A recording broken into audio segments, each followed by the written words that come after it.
Ceritanya Sarah yang sakit tapi Jodie yang mati kan kurang ajar. Duh ya, sampai kayak gitu. Komentar orang ada aja ya. Hai, kita dari Case Until Tomorrow. Aku Clara Bernadette. Aku Brisha Jodie. Kita sekarang mau Q&A sama CGV. Kalau aku pertama kali ditawarin lagi dandan. Lagi makeup di kaca lemari aku. Kamu? Kayaknya waktu itu masih zaman pandemi ya kita kan. Iya. Terus tiba-tiba dikirimin sinopsis gitu buat dibaca. Lagi apa? Jujur lupa banget karena ini kayak syutingnya berapa tahun yang lalu sih? 2 tahun yang lalu kan? 2 tahun yang lalu. Jadi aku nggak tahu exactly aku lagi apa. Aku ingat soalnya langsung di video call. Aku di video call terus bentar lagi make up gitu. Jadi ingat. Oke. Di sini kan aku berperan sebagai Sarah. Sarah itu menurut aku perempuan pada umumnya sih yang baik hati, yang suka baking, suka masak gitu. Terus anaknya juga yang penuh kelemah lembutan, penyayang gitu. Dan dia itu sebenarnya dibesarkan sama seorang nenek. Jadi dia anaknya sangat mandiri, cukup mandiri dan cukup kuat sih. Kalau aku sebagai Rena itu karakternya tomboy. Cerewet ya. Cerewet sih, bawel lebih ke bawel gitu-gitu. Terus karena aku di situ bosnya ya. Emang iya. Karena aku di depan gitu kan, misalnya kayak yang bentak-bentakin. Oh, kayak kepercayaan Sarah gitu nggak sih? Iya benar-benar. Kita tuh punya bosnya, kayak, masa bosnya anak-anak yang lain gitu. Kita tuh punya apa namanya Toko toko kue gitu. Yang diriin tuh Sarah sama si Rena. Gitu. Ya udah bawel paling. Terus, dan kita emang udah sahabatan lah. Iya, sahabatan lama. Salah satu tantangan aku juga sih buat si karakter Sarah ini gitu kan, karena ya gimana pun juga Sarah ini kan memang mewakili apa ya, perasaan dan kejadian yang nyata gitu kan. Jadi waktu itu yang aku lakuin secara pribadi, aku emang sempet diskusi sama survivor cancer di luar sana yang aku cukup kenal dekat tentang apa namanya perasaan mereka gimana, terus harapan mereka tuh seperti apa, gimana mereka menjalani hidup, dan dari jawaban mereka itu sendiri tentang perjuangan mereka, terus fighting spirit mereka yang sangat tinggi dan semangat hidup mereka untuk melawan penyakit yang gak mudah mereka lalui, itu yang menjadi sebuah acuan untuk menghidupkan karakter Sarah sendiri sih. Makanya di sini di filmnya nanti tuh Sarah akan terlihat memang tegar, dia kuat, tapi di sisi lain dia fragile gitu sebenarnya. Dia tuh harus kuat untuk apa ya, untuk orang yang dia cintai sih, karena dia nggak mau ngerepotin banyak orang, tepatnya gitu. Ada diskusi atau ngobrol sendiri nggak sama masalah?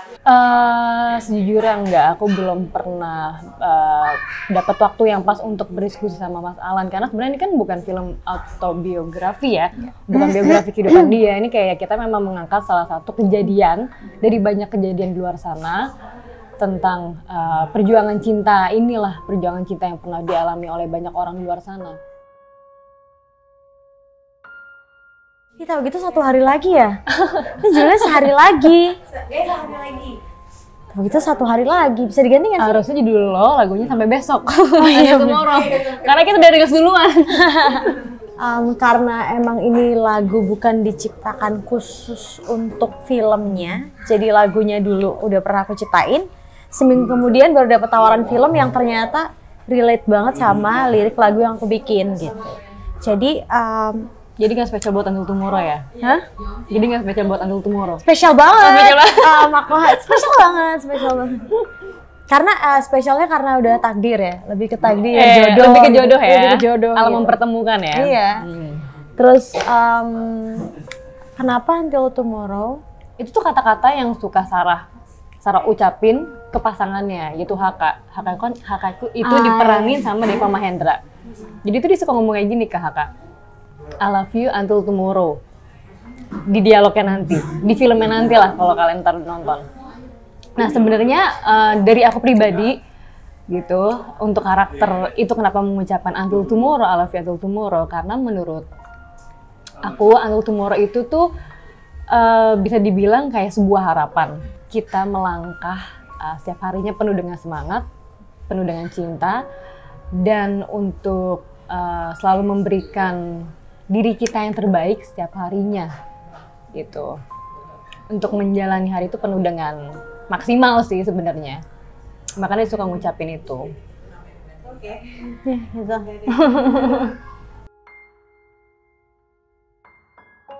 Mungkin kalau aku lebih, kalau tiba-tiba aku terkena, kalau dia mungkin lebih ke pasangan Iya. aja kali ya. Boleh. Kalau tiba-tiba pasangan aku terdiagnosa itu, ya karena aku kalau udah milih pasangan kan, karena aku basically selalu menilai cinta itu masalah penerimaan. Jadi segala apapun kekurangan yang dimiliki pasangan, aku harus telan gitu. Aku harus terima, aku harus tetap mencintai dia gitu. Jadi kan, kamu tau gak sih lebih milih loved atau feared? Atau fear gitu ya. Atau feared, dan maksudnya lebih beling dicintai atau ditakuti gitu kan. Kalau aku tuh milih lebih ke takut sih. Jadi kalau misalnya cinta kan bisa hilang, tapi kalau misalnya aku takut kehilangan dia kan aku lebih bisa Lo jaga akan dia. keep terus gitu Iya, ya. makanya kalaupun maksudnya nanti pasanganku seperti itu ya, aku tetap akan jaga dia banget. Justru aku gila sih, udah Bucin ngabdi parah gitu, sih, ngabdi 24 parah, jam ngabdi. gitu ya. Dedikasi tinggi ya. Dedikasi. Tapi jangan sampai ya. Maksimal. Jangan sampai gitu. Kalau diajak nikah mau juga? Ya mau banget lah. Aku sering mendengar cerita dia juga sih, maksudnya dia kayak personal life-nya juga kalau masalah cinta bucin banget. Iya. Ya. Yang segitunya sama pasangan gitu. Kalau sudah aku pilih berarti aku sudah terima dia apapun kondisinya dia sekarang atau nanti gitu. Mulutnya manis ya. Keren. Mulut Keren. manis. Kamu Keren, kalau Bel. terdiagnosa. Oke. Masa ada yang Oke. bilang sinopsisnya apa? Apa? Ceritanya Sarah yang sakit tapi Jody yang mati, kan kurang ajar. Demi apa? Sampai kayak gitu. Komentar orang ada aja ya. Oke, kalau aku sejujurnya yang paling aku takutin tuh lebih ini sih, ngerepotin orang lainnya sih. Karena kalau sakit gitu kan, pasti kan lo akan ngerepotin banyak orang banget gitu. Ya kan udah gitu nggak enak kan. Iya, pasti kayak malahan aku yang mikirin orang itu kayak udah Iya, nggak iya, usah iya, diurusin, aku bisa sendiri gitu. Nggak usah terlalu mikirin aku banget, malah akunya nggak tenang hidupnya. Aku takutnya malah seperti itu gitu. Malah Tapi cepet ya. amit jangan Iya, gitu dong. Maksudnya, tapi kalaupun sampai terjadi gitu, yang aku akan lakukan adalah mungkin ini susah gitu ya, memang cobaan banget gitu ya. Tapi ya sebisa mungkin aku akan merangkul rasa sakit itu, mencoba merangkul, mencoba ya udah jalanin aja prosesnya gitu, adaptasi dengan semua itu, dari treatmentnya, dari apapun yang dilalui gitu. Terus kayak selalu remind ke diri aku untuk apa ya, jangan untuk blaming diri sendiri, terus jangan nyalain sendiri akan kejadian ini, nggak usah iri dengan pencapaian orang di luar sana atas kejadian yang aku alamin gitu. Karena gimana pun juga ya namanya hidup, kita nggak ada yang bisa nebak.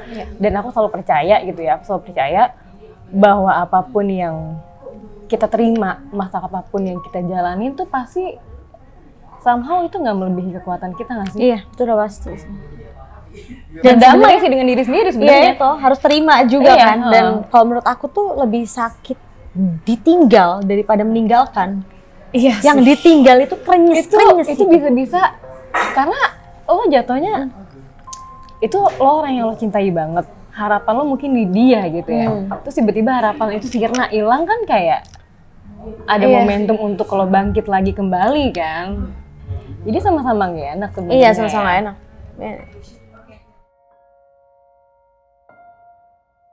Banyak sih yang putus nyambung juga. Cuma aku nggak bisa paham alasannya kenapa harus nyambung gitu. Gimana ya? Berarti lo cukup tegas ya kalau yang namanya putus, I'm done with it gitu ya. Soalnya kan kadang orang tuh gini loh, karena gampang ngomong putus tuh jadi kayak bercanda gitu. Terus begitu ngomong putus beneran kayak aku harus banget sih kalau udah putus, kayak udah lupa. Berarti aku nggak suka lagi. Tapi itu bahaya juga. makanya jangan mengandalkan cinta gitu loh, ngerti gak sih? Kayak kan yang kuat dalam satu hubungan itu sebenarnya friendship-nya daripada love-nya di situ gitu. Jadi caranya, tips aku ya, kalian harus sparknya itu kan nggak selalu bisa muncul terus, apalagi Itu nanti susah banget sih. apalagi bener. nanti ya, Apalagi kalau lu udah married nih. bertahun-tahun ya, Lu udah apalagi married aku nih. udah nikah juga gitu Iya kan. makanya, ya sparknya kan susah tuh dicari, makanya kayak harus jadi temen, jadi partner sih menurut aku. Partner Lakuin in semuanya life yang ya. bareng gitu, lakuin pekerjaan bareng tuh bagus banget menurut aku nanti kalau udah married. Kerja bareng kan emang? Serius? Enggak lah. Oh enggak. Kalau kamu apa sarannya? Ini kan aku Oke. lihat Clara setia banget soalnya. Jelas dong. Jelas. Karena nggak tahu ya, mungkin aku juga berprinsip sama ya, yang namanya sebuah hubungan itu kalau udah putus nyambung itu kayaknya akan kurang baik ya. Kurang baik. Kurang baik karena jatuhnya ya kurang berkomitmen aja akan hubungan itu gitu, karena gampang putus, gampang nyambung, abis itu gampang putus lagi, gampang nyambung lagi gitu. Ya menurut aku sih kalau sebisa mungkin ya, kalau apalagi pas sebelum nikah gitu ya, karena aku udah nikah, ya sebisa mungkin belajar aja dari pacaran tuh untuk komitmen aja dulu. Komitmen pelan-pelan, untuk setia, untuk menghargai pasangan, untuk serius dalam sebuah hubungan gitu. Jadi ntar pas nikah nanti ya nggak menerapkan sistem putus nyambung karena nggak bisa Nggak gitu. bisa, harus belajar, Harus belajar di latihan. situ. Apalagi kalau udah nikah udah komitmen seumur hidup. Nah lo itu bisa nggak tuh kalian yang putus nyambung? Sama satu orang seumur hidup kalian bisa nggak Yes. gitu. Dan satu lagi sih maksud aku tuh kayak belajar untuk di saat lo menerima orang, di saat lo menerima orang itu gitu, yang lo terima ya semua resikonya, semua masalahnya, semua kekurangannya gitu. Jadi nggak ada yang sempurna juga kan. Ya itu makanya telan, intinya tuh Iya, telan emang telan gitu. aja gitu. Sama-sama belajar aja. Benar. Jangan lupa nonton film Until Tomorrow Di CGV tanggal 29 September 2022.